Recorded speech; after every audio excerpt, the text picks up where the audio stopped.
أعوذ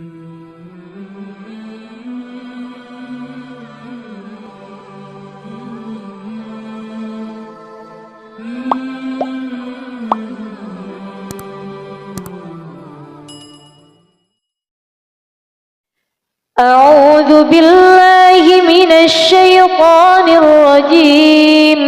بسم الله الرحمن الرحيم.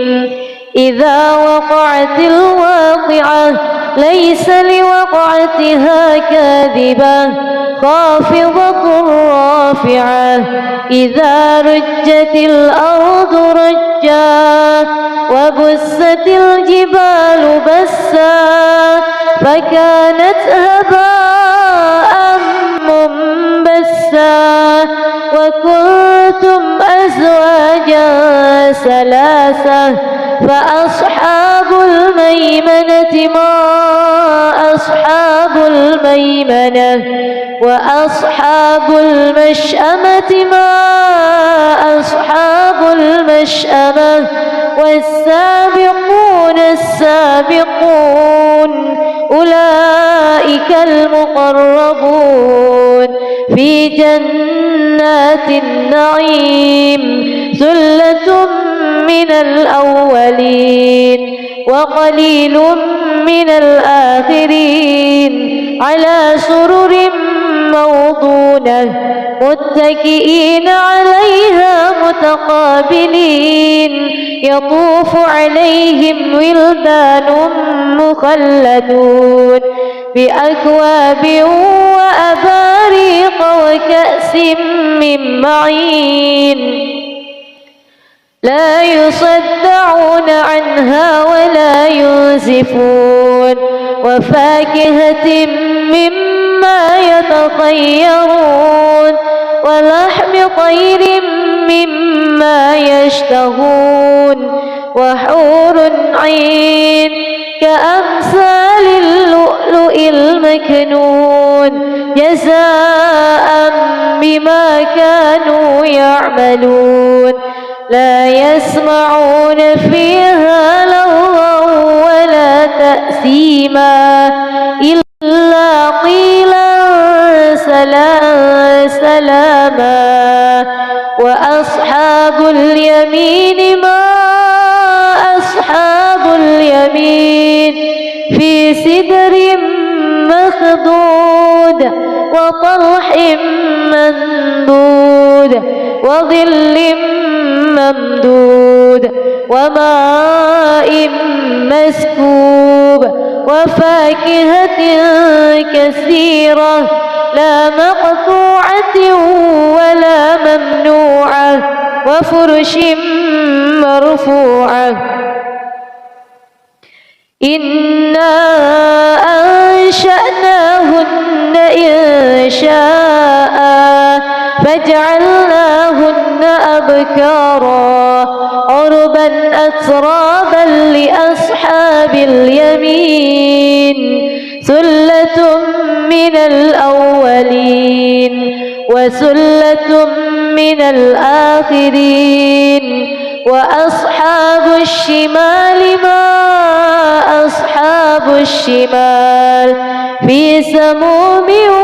وحميم وظل من يحموم لا بارد ولا كريم. إنهم كانوا قبل ذلك مترفين وكانوا يصرون على الحنث العظيم وكانوا يقولون أإذا متنا وكنا ترابا وعظاما أإنا لمبعوثون أو آباؤنا الأولون. قل إن الأولين والآخرين لمجموعون إلى ميقات يوم معلوم. ثم إنكم أيها الضالون المكذبون لآكلون من شجر من زقوم فمالئون منها البطون فشاربون عليه من الحميم فشاربون شرب الهيم هذا نزلهم يوم الدين نحن خلقناكم فلولا تصدقون أفرأيتم ما تمنون أأنتم تخلقونه أم نحن الخالقون نحن قدرنا بينكم الموت وما نحن بمسبوقين على أن نبدل أمثالكم وننشئكم فيما لا تعلمون ولقد علمتم النشأة الأولى فلولا تذكرون أفرأيتم ما تحرثون أأنتم تزرعونه أم نحن الزارعون لو نشاء لجعلناه حطاما فظلتم تفكهون إنا لمغرمون بل نحن محرومون أفرأيتم الماء الذي تشربون أأنتم أنزلتموه من المزن أم نحن المنزلون لو نشاء جعلناه أجاجا فلولا تشكرون أفرأيتم النار التي تورون أأنتم أنشأتم شجرتها أم نحن المنشئون نحن جعلناها تذكرة ومتاعا للمقوين فسبح باسم ربك العظيم فلا أقسم بمواقع النجوم وإنه لقسم لو تعلمون عظيم إنه لقرآن كريم في كتاب مكنون لا يمسه إلا المطهرون تنزيل من رب العالمين أفبهذا الحديث أنتم مدهنون وتجعلون رزقكم أنكم تكذبون فلولا إذا بلغت الحلقوم وأنتم حينئذ تنظرون ونحن أقرب إليه منكم ولكن لا تبصرون فلولا إن كنتم غير مدينين ترجعونها إن كنتم صادقين فأما إن كان من المقربين فروح وريحان وجنة نعيم وأما إن كان من أصحاب اليمين فسلام لك من أصحاب اليمين وأما إن كان من المكذبين الضالين فنزل من حميم وتصلية جحيم إن هذا لهو حق اليقين فسبح باسم ربك العظيم بسم الله الرحمن الرحيم ياسين والقرآن الحكيم إنك لمن المرسلين على صراط مستقيم تنزيل العزيز الرحيم لتنذر قوما ما أنذر آباؤهم فهم غافلون لقد حق القول على أكثرهم فهم لا يؤمنون إنا جعلنا في أعناقهم أغلالا فهي إلى الأذقان فهم مقمحون وجعلنا من بين أيديهم سدا ومن خلفهم سدا فأغشيناهم فهم لا يبصرون وسواء عليهم أأنذرتهم أم لم تنذرهم لا يؤمنون إنما تنذر من اتبع الذكر وخشي الرحمن بالغيب فبشره بمغفرة وأجر كريم إنا نحن نحيي الموتى ونكتب ما قدموا وآثارهم وكل شيء أحصيناه في إمام مبين واضرب لهم مثلا أصحاب القرية إذ جاءها المرسلون إذ أرسلنا إليهم اثنين فكذبوهما فعززنا بثالث فقالوا إنا إليكم مرسلون قالوا ما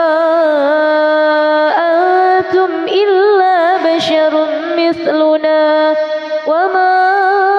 أنزل الرحمن من شيء إن أنتم إلا تكذبون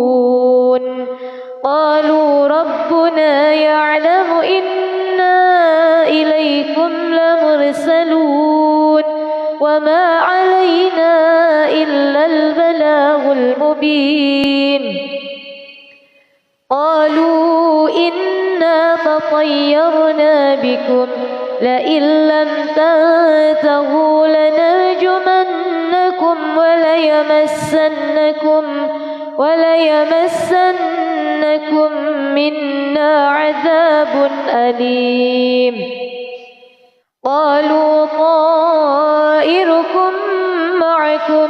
أئن ذكرتم بل أنتم قوم مسرفون وجاء من أقصى المدينة رجل يسعى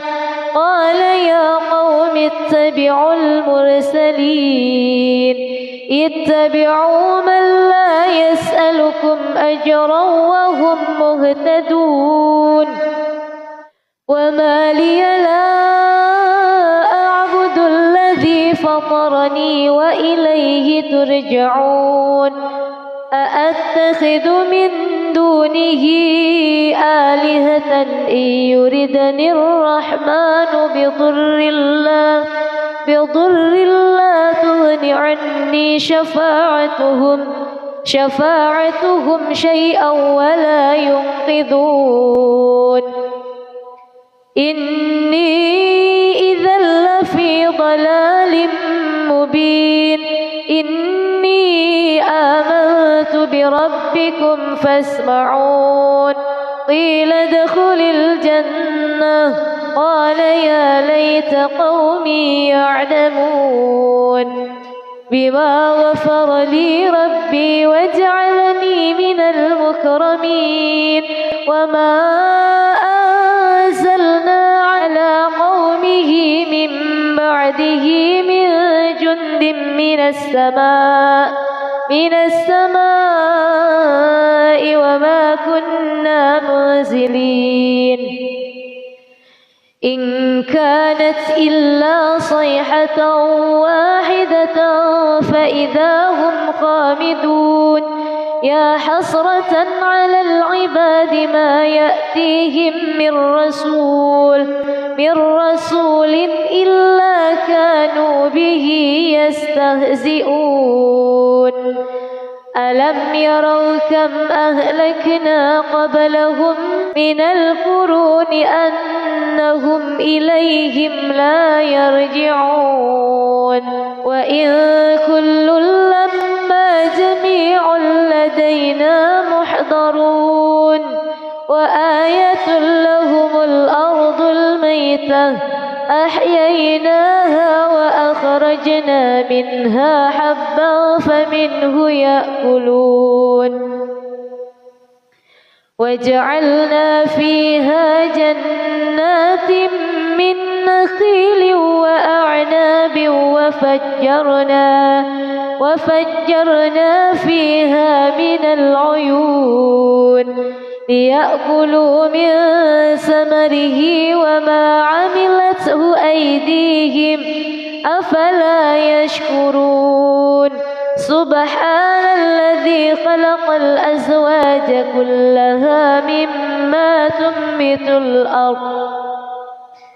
مما تنبت الأرض ومن أنفسهم ومما لا يعلمون وآية لهم الليل نسلخ منه النهار فإذا هم مظلمون والشمس تجري لمستقر لها ذلك تقدير العزيز العليم والقمر قدرناه منازل حتى عاد كالعرجون القديم لا الشمس ينبغي لها أن تدرك القمر ولا الليل سابق النهار وكل في فلك يسبحون وآية لهم أنا حملنا ذريتهم في الفلك المشحون وخلقنا لهم من مثله ما يركبون وإن نشأ نغرقهم فلا صريخ لهم ولا هم ينقذون إلا رحمة منا ومتاعا إلى حين وإذا قيل لهم اتقوا ما بين أيديكم وما خلفكم لعلكم ترحمون وما تأتيهم من آية من آيات ربهم إلا كانوا عنها معرضين وإذا قيل لهم أنفقوا مما رزقكم الله قال الذين كفروا للذين آمنوا أنطعم من لو يشاء الله أطعمه إن أنتم إلا في ضلال مبين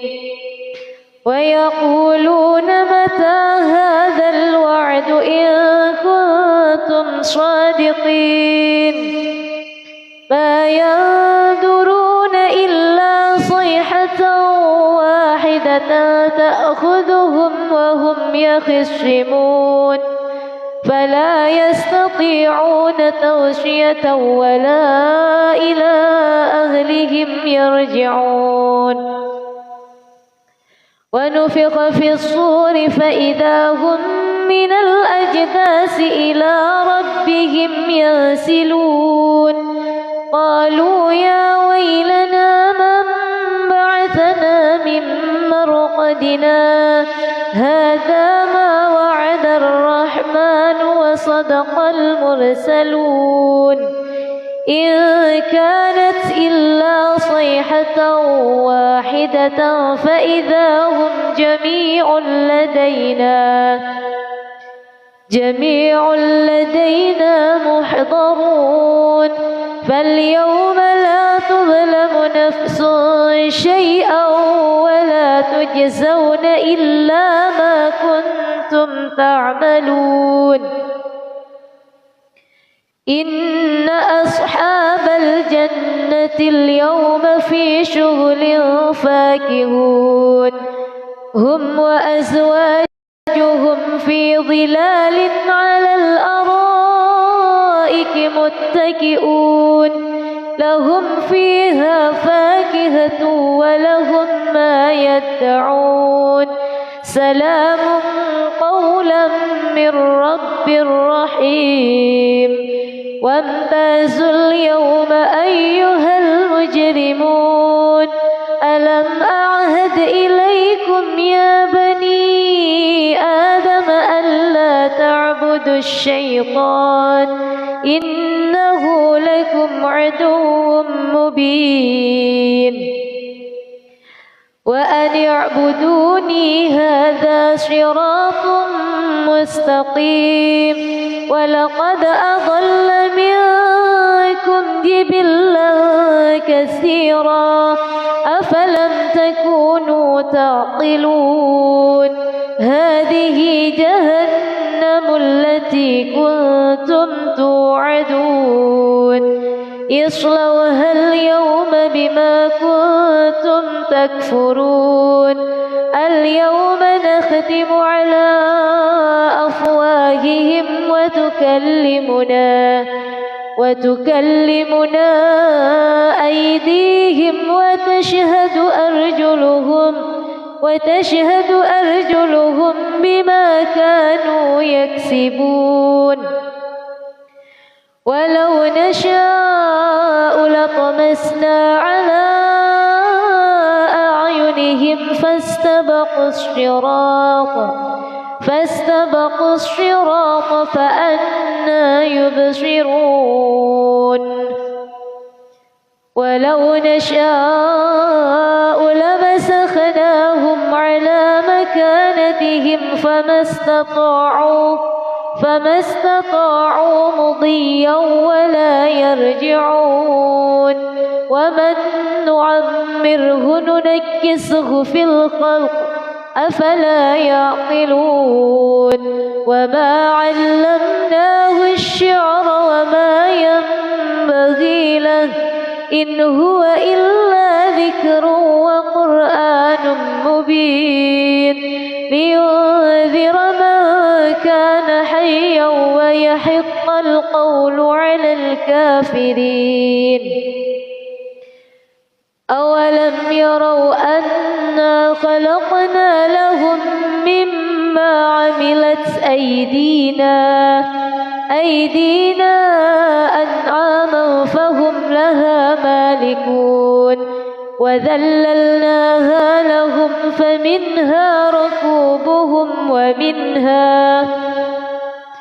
ركوبهم ومنها يأكلون ولهم فيها منافع ومشارب أفلا يشكرون واتخذوا من دون الله آلهة لعلهم ينصرون لا يستطيعون نصرهم وهم لهم جند محضرون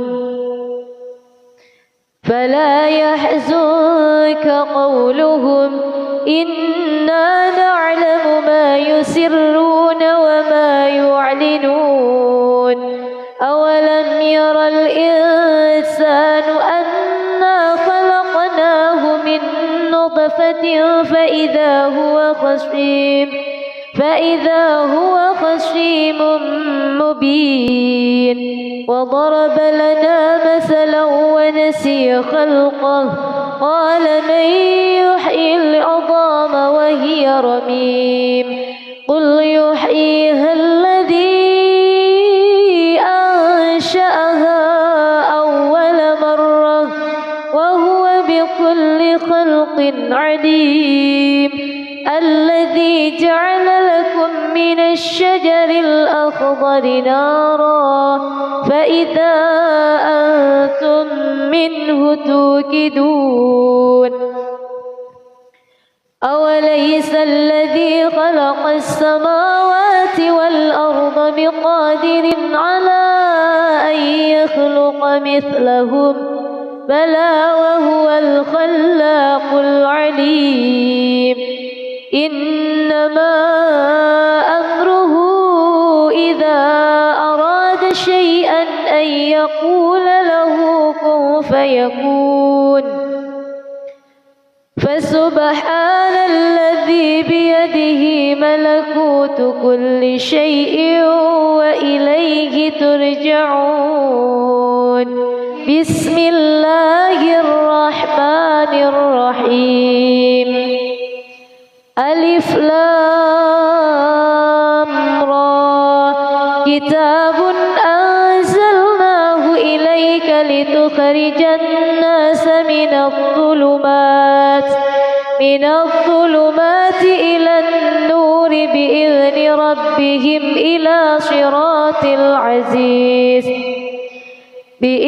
ربهم إلى صراط العزيز الحميد الله الذي له ما في السماوات وما في الأرض وويل للكافرين من عذاب شديد الذين يستحبون الحياة الدنيا على الآخرة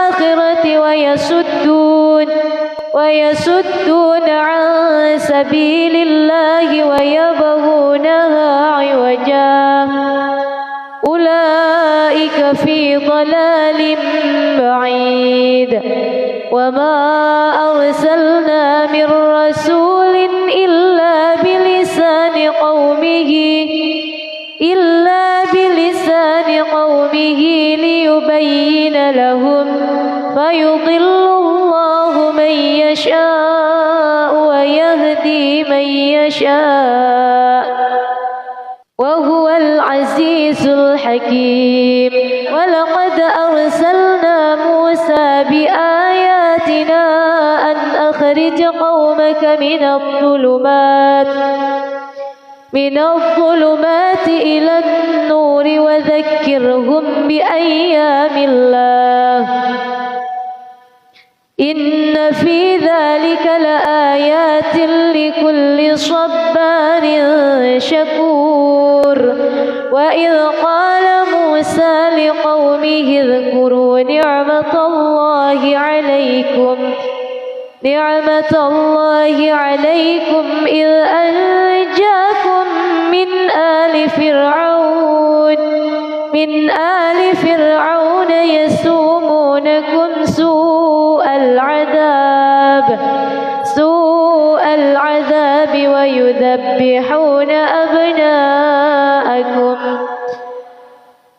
ويذبحون أبناءكم ويستحيون نساءكم وفي ذلكم بلاء من ربكم عظيم وإذ تأذن ربكم لئن شكرتم لأزيدنكم ولئن كفرتم إن عذابي لشديد وقال موسى إن تكفروا أنتم ومن في الأرض جميعا فإن الله لغني حميد ألم يأتكم نبأ الذين من قبلكم قوم نوح وعاد وثمود والذين من بعدهم لا يعلمهم إلا الله جاءتهم رسلهم بالبينات فردوا أيديهم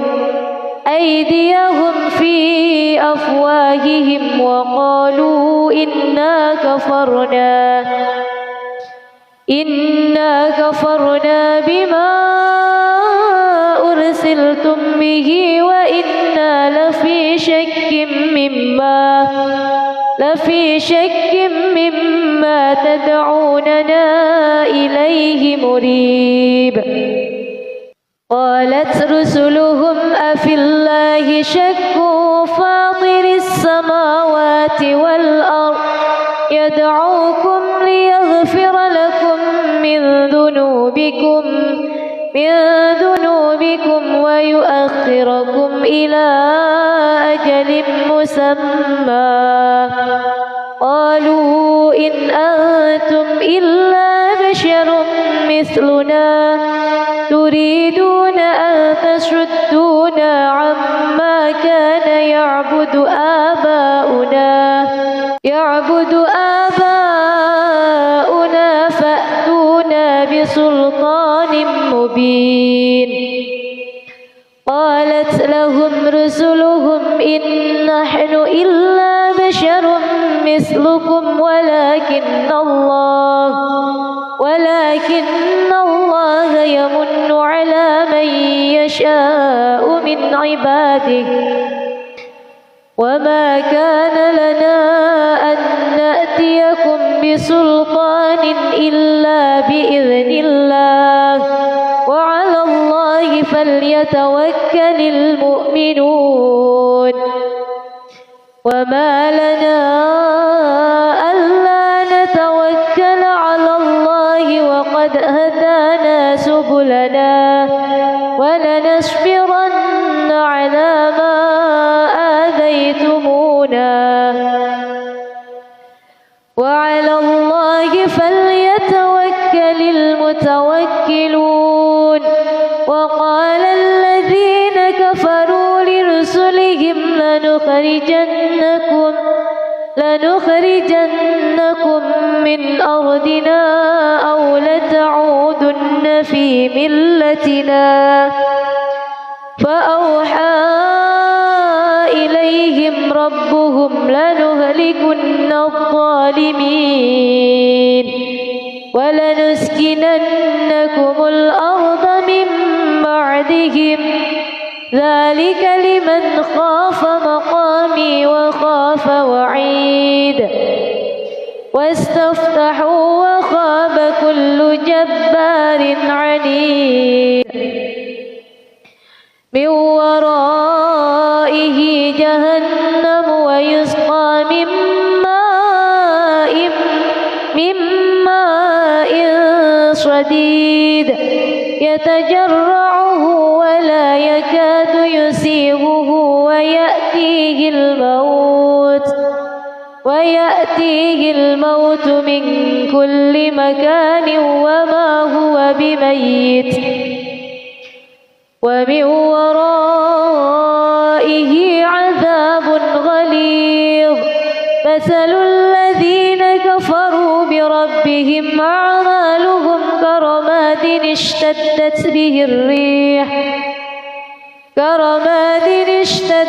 به الريح في يوم عاصف لا يقدرون مما كسبوا على شيء ذلك هو الضلال البعيد. ألم تر أن الله خلق السماوات والأرض بالحق إن يشأ يذهبكم ويأتي بخلق جديد وما ذلك على الله بعزيز. وبرزوا لله جميعا فقال الضعفاء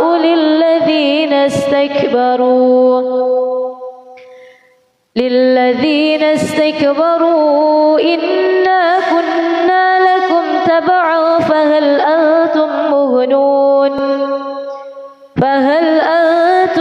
مغنون عنا من عذاب الله من شيء.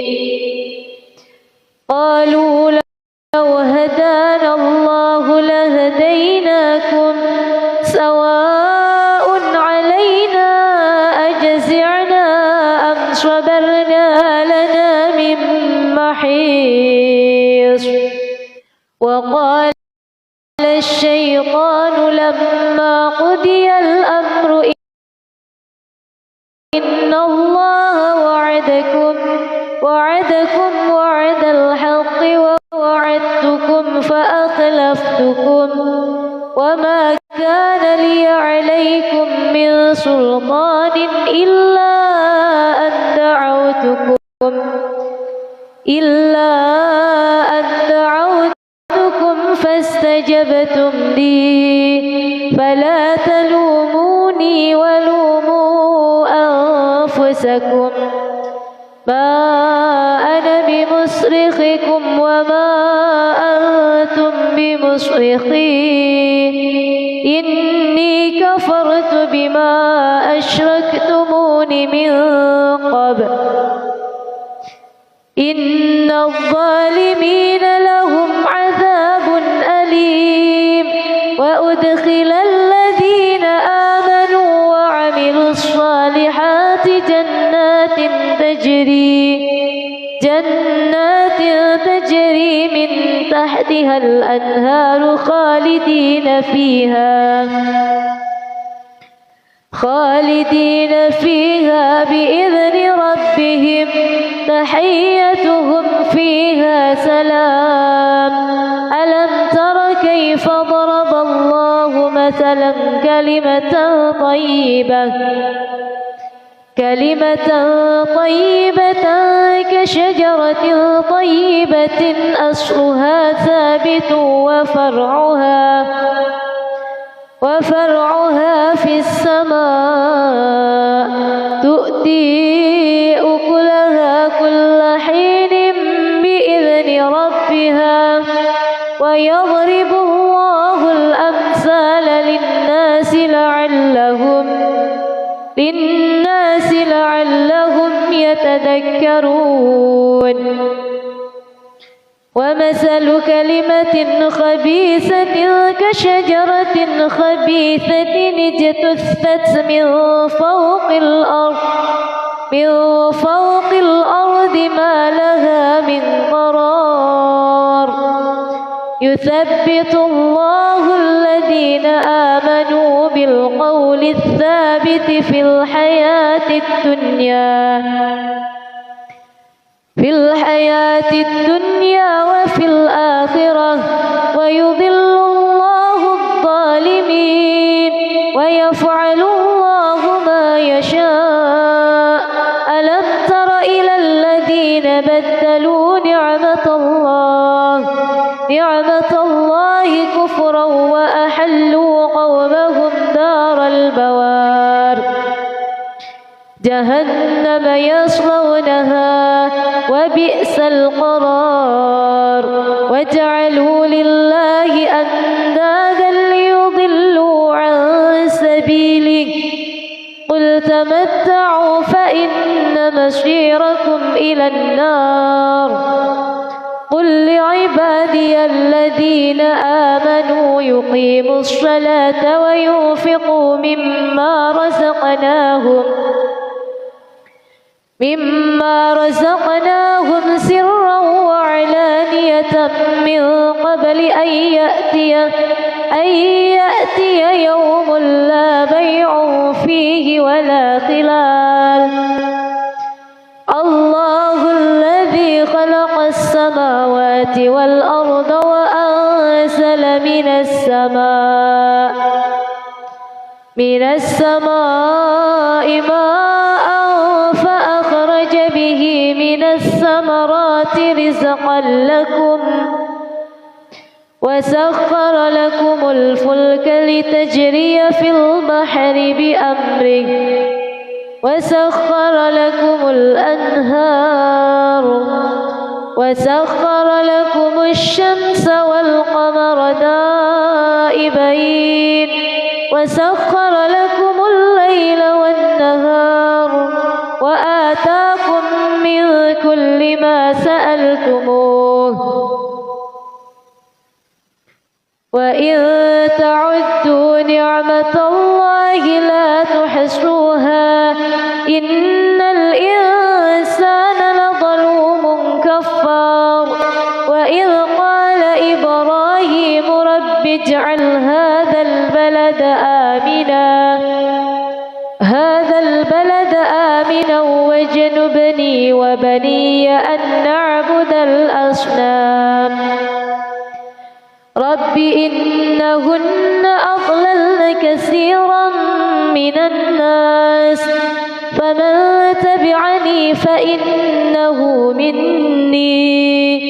ومن عصاني فإنك غفور رحيم ربنا إني أسكنت من ذريتي بواد غير ذي زرع عند بيتك المحرم ربنا ليقيموا الصلاة فاجعل أفئدة من الناس تهوي إليهم ارزقهم من الثمرات لعلهم يشكرون ربنا إنك تعلم ما نخفي وما نعلن وما يخفى على الله من شيء في الأرض ولا في السماء الحمد لله الذي وهب لي على الكبر إسماعيل وإسحاق إن ربي لسميع الدعاء رب اجعلني مقيم الصلاة ومن ذريتي ربنا وتقبل دعاء ربنا اغفر لي ولوالدي وللمؤمنين يوم يقوم الحساب ولا تحسبن الله غافلا عما يعمل الظالمون إنما يؤخرهم ليوم تشخص فيه الأبصار مهطعين مقنعي رؤوسهم لا يرتد إليهم طرفهم وأفئدتهم هواء وأنذر الناس يوم يأتيهم العذاب فيقول الذين ظلموا ربنا أخرنا إلى أجل قريب نجب دعوتك ونتبع الرسل أولم تكونوا أقسمتم من قبل ما لكم من زوال وسكنتم في مساكن الذين ظلموا أنفسهم وتبين لكم كيف فعلنا بهم وضربنا لكم الأمثال وقد مكروا مكرهم وعند الله مكرهم وإن كان مكرهم لتزول منه الجبال فلا تحسبن الله مخلف وعده رسله إن الله عزيز ذو انتقام يوم تبدل الأرض غير الأرض والسماوات وبرزوا لله الواحد القهار وترى المجرمين يومئذ مقرنين في الأصفاد سرابيلهم من قطران وتغشى وجوههم النار ليجزي الله كل نفس ما كسبت إن الله سريع الحساب هذا بلاغ للناس ولينذروا به ولينذروا به وليعلموا أنما هو إله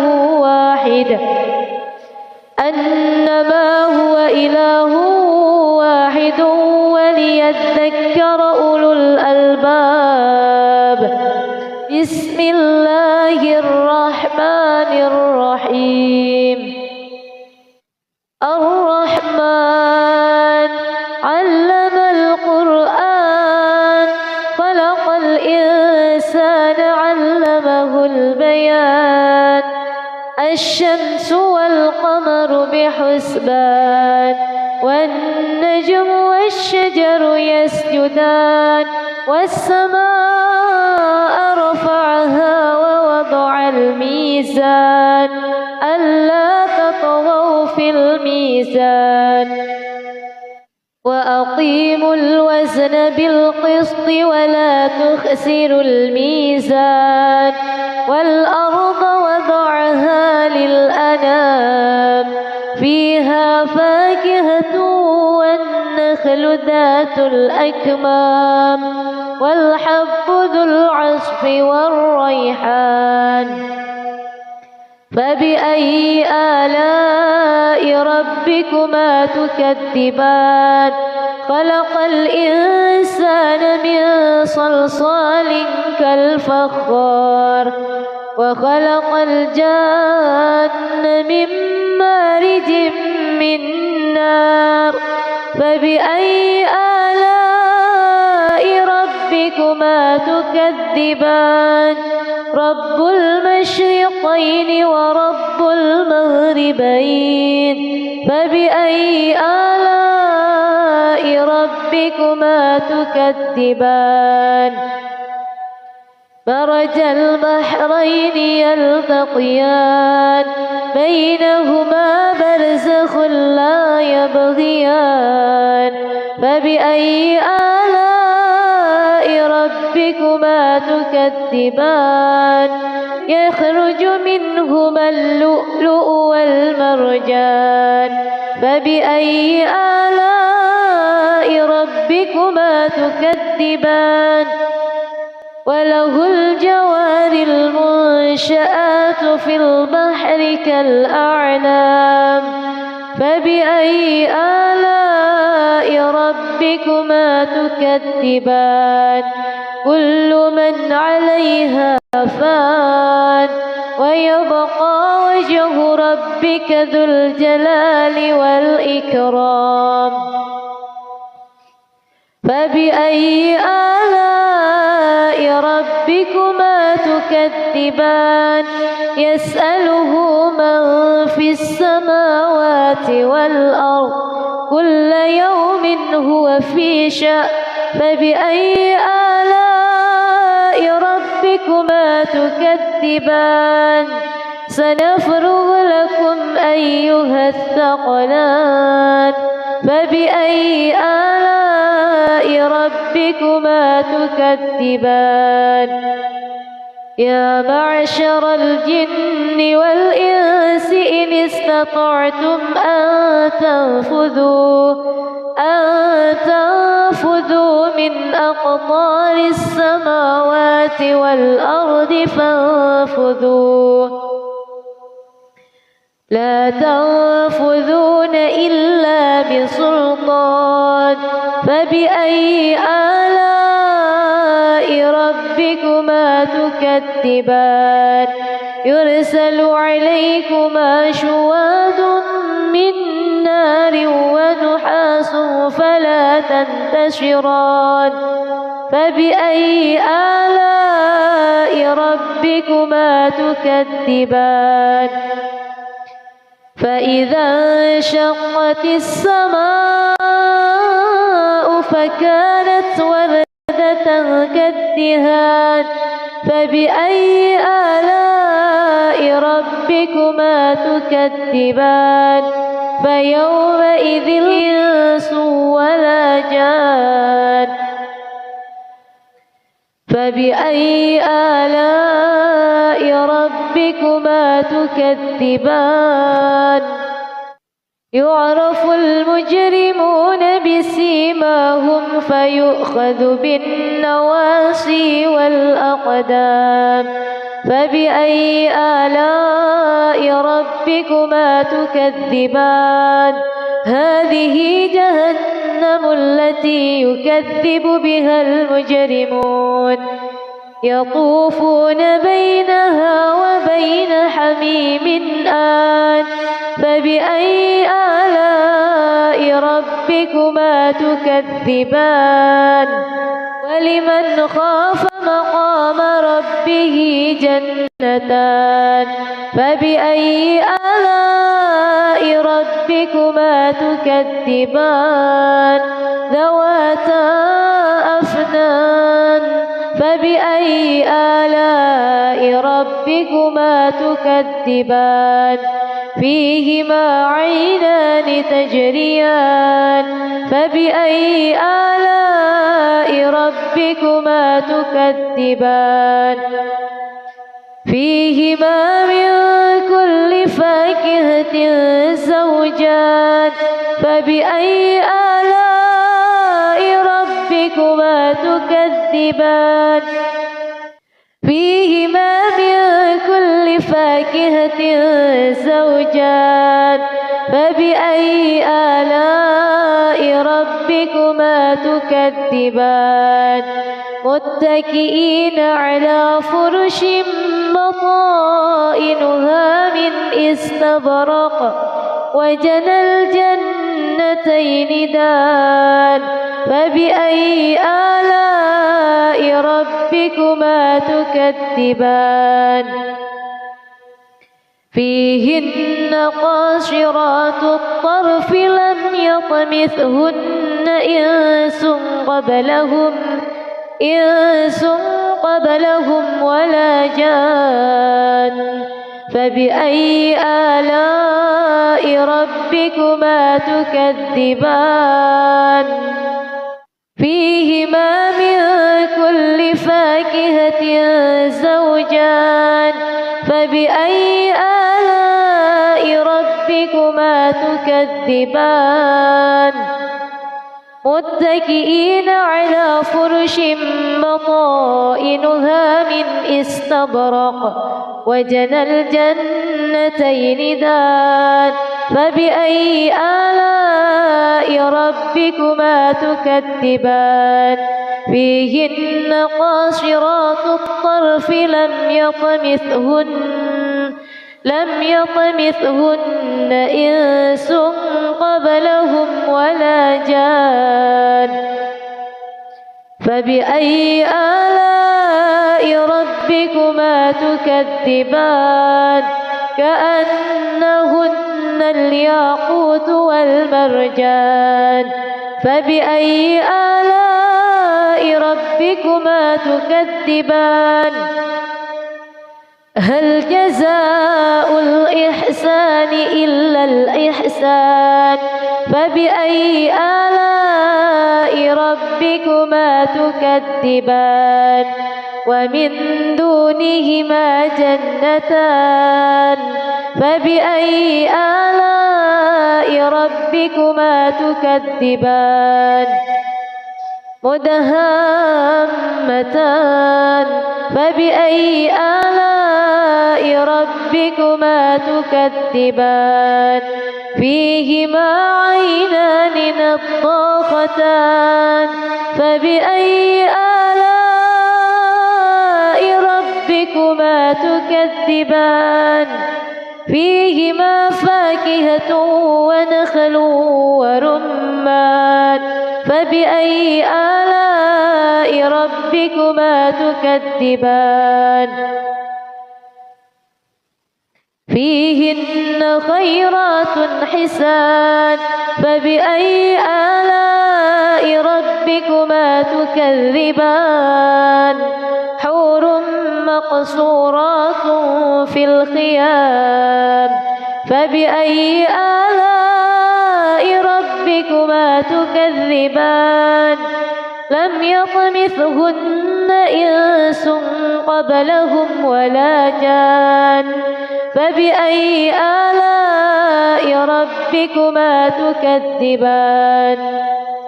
متكئين على رفرف خضر وعبقري حسان فبأي آلاء ربكما تكذبان تبارك اسم ربك ذي الجلال والإكرام بسم الله الرحمن الرحيم يا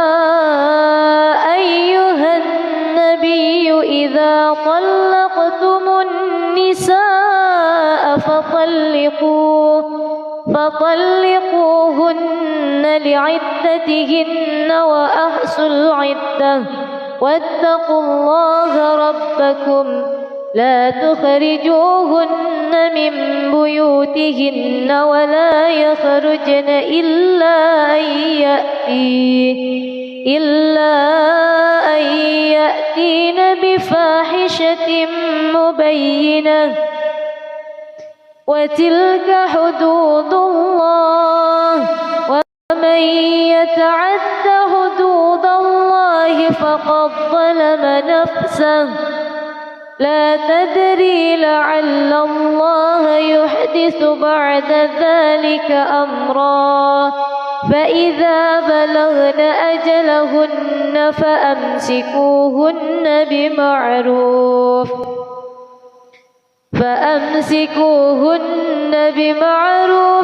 أو فارقوهن بمعروف وأشهدوا ذوي عدل منكم وأقيموا الشهادة لله ذلكم يوعظ به من كان يؤمن بالله واليوم الآخر ومن يتق الله يجعل له مخرجا ويرزقه من حيث لا يحتسب ومن يتوكل على الله فهو حسبه إن الله بالغ أمره قد جعل الله لكل شيء قدرا واللائي يئسن من المحيض من نسائكم إن ارتبتم فعدتهن ثلاثة أشهر واللائي لم يحض وأولاة الأحمال أجلهن أن يضعن حملهن ومن يتق الله يجعل له من أمره يسرا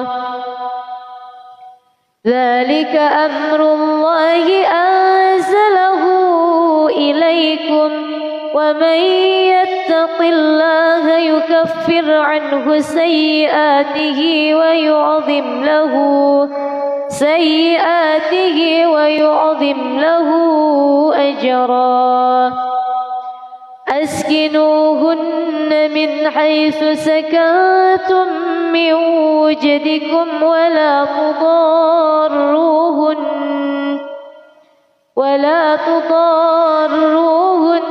لتضيقوا عليهن وإن كن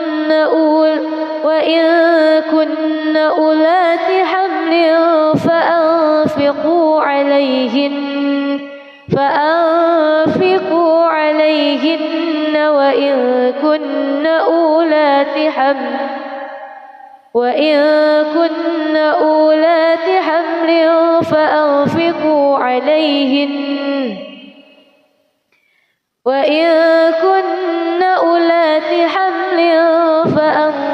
فأنفقوا عليهن حتى يضعن حملهن فإن أرضعن لكم فآتوهن أجورهن وأتمروا بينكم بمعروف وإن تعاسرتم فسترضع له أخرى لينفق ذو سعة من سعته ومن قدر عليه رزقه فلينفق مما آتاه الله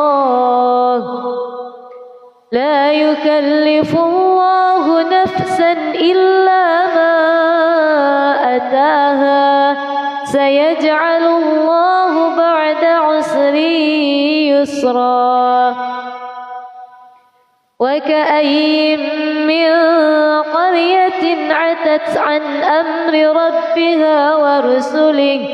ورسله فحاسبناها حسابا شديدا